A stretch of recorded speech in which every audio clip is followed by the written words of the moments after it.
you to FICO for sponsoring today's segment. Each new year, many people make resolutions promising to get their finances in order. Joining us today is financial expert Janelle Dito from myfico.com, where people can get their FICO scores and learn more about their credits. Janelle is here to explain why it's necessary to understand the importance of your credit health. Hi, Janelle, welcome. Thanks for having me, Stephanie. Yeah, absolutely. Okay, now it is a new year. Why is it the perfect time to check your FICO score? With the new year, a lot of people make goals, and I think financial goals are really important to be at the top of that list. But to make financial goals and make them realistic, you really need to know your FICO score so you can, set things that are gonna be achievable for you this year. Yeah, I think for some people it's kind of like an out of sight, out of mind thing, but how can knowing your FICO score actually impact your financial decisions? Yeah, out of sight, out of mind is a terrible way to go through life. Knowing your FICO score is important. The lenders that you apply to, loans or cards or whatever, types of instruments you need, they use FICO scores to kind of help make that decision.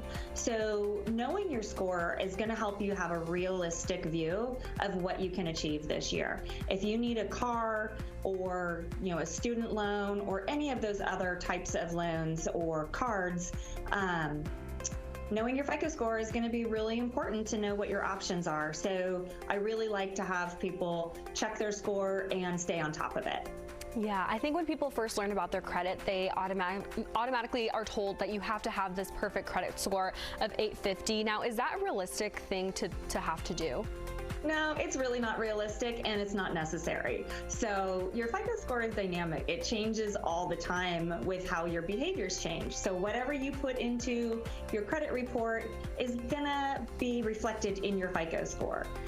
Positive behaviors will improve your score and negative behaviors will bring your score down, but nobody needs to have that perfect score for sure. Okay, there's some hope. What are some steps that people can take to start to improve their FICO score? Knowing your scores first and understanding what's in your FICO score can really be helpful in those steps, but it's always going to be pay your bills on time. The best way to pay your bills on time is to make sure you never miss a payment. Easier said than done, but you're going to want to maybe set up those recurring payments, online bills, and make sure you're meeting those minimums. And then you're going to want to look at bringing down your utilization. So how much of your credit cards basically are you using? Pay those down, avoid maxing them out, and also avoid taking on new credit unless you really need it. If you need it, of course, you're going to go and take that on. But I otherwise like to recommend avoiding taking on credit you don't need. Now, we just got over the holidays. For a lot of people spent a lot of money, and that is totally okay. But how can somebody, if they're looking to recover from that holiday spending, where should they even start? You're gonna need to make a plan and you're gonna need to stick to it. So I keep saying to myself, it took me a while to spend it. It's gonna take me a while to pay it off. So be patient and stick to it. Go after those higher interest cards and pay those down, a little faster than the others to help let your budget go a little further. If people want to know more about their FICO score, where can they go?